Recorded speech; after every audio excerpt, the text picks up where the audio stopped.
Hey there, welcome back friends.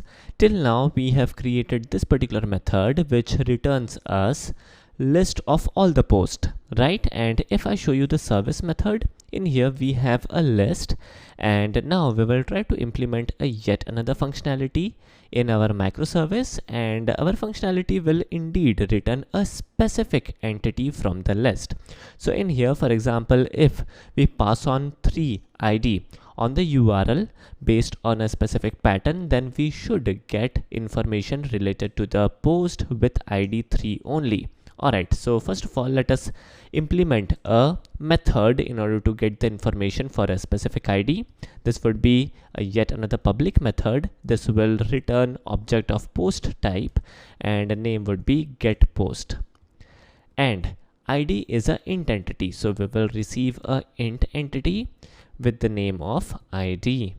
Alright, and the body of this particular method would be again very simple, so we will simply type in return new post service dot get post, and we will pass on the ID. Now if we hover upon this particular method, the method is not present inside our service, so let us quickly create this method first of all.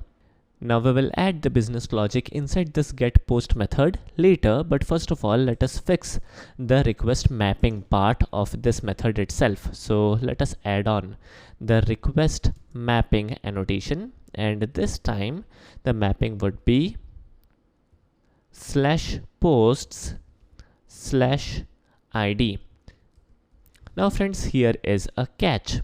Now this ID is what? This ID is nothing but a variable. We can, for example, pass on the URL as post/3, and we should get information related to the post with ID 3. Now if we simply give this particular URL pattern, this is a string, so how Spring Boot will know that this particular string part is nothing but an ID? And the answer is braces. So if we enclose this particular part as a braces, then Spring Boot will get notified that this particular part of the URL is nothing but the specific variable, a get variable using which we can read the information, right? Now friends, reading the information is one thing. Spring Boot knows that this particular part on the URL is nothing but a specific variable, but now we need to initialize this parameter ID as well, and we need to somehow assign the value which is received from the URL to this variable. In order to perform this task, we have a yet another annotation. The name of the annotation is path variable. Here we go, and this particular annotation will automatically auto wire this ID to this parameter ID. Now for example, there is a inconsistency in the name of the variable. For example, this variable is temp ID. Now this seems to be good enough, and if I make few more changes, there is no syntax related issue, but there is a issue in here. This code will not get executed properly. The name of the alias is ID, whereas the name of the variable as a parameter is temp ID. There is a inconsistency. Now in order to fix that, we need to explicitly tell our annotation, path variable annotation, that the name of the alias is ID, and the way is very simple. We will make use of pair of parentheses, and we will provide the name of the variable as ID, and our work should be done. Now friends, handling the situation in this way is good enough, but it is not recommended. It is always good to give the name of the alias and the name of the variable as same, and let Spring Boot auto wire these two variables. So in here I will get rid of this pair of parentheses, and we will undo the changes. We will make this variable as ID, and we will also pass on the ID to our method. Alright, so this is good. Now let us navigate to our method.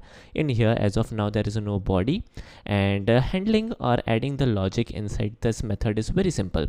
We will add in a for each loop. This loop would be based on our object post. The name of the temporary variable can be post again, and we will iterate on our list whose name is posts, right? And in between a pair of braces, we will add in a if condition, and the if condition would be if post dot get post id equal to id.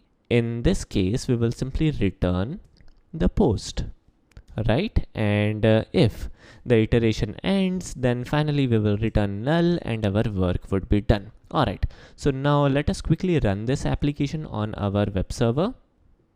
In fact, we will run the application in the embedded web server, right?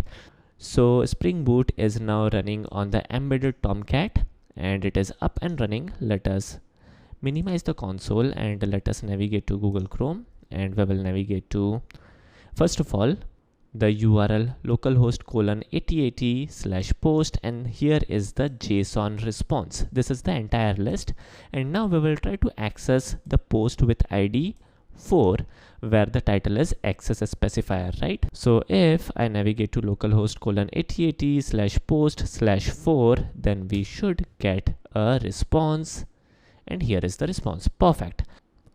All right, now let me also do one small little thing. Let me for example navigate to a ID which does not exist, then we should get a blank output, which is perfect, nice, good, and our application is working as it should.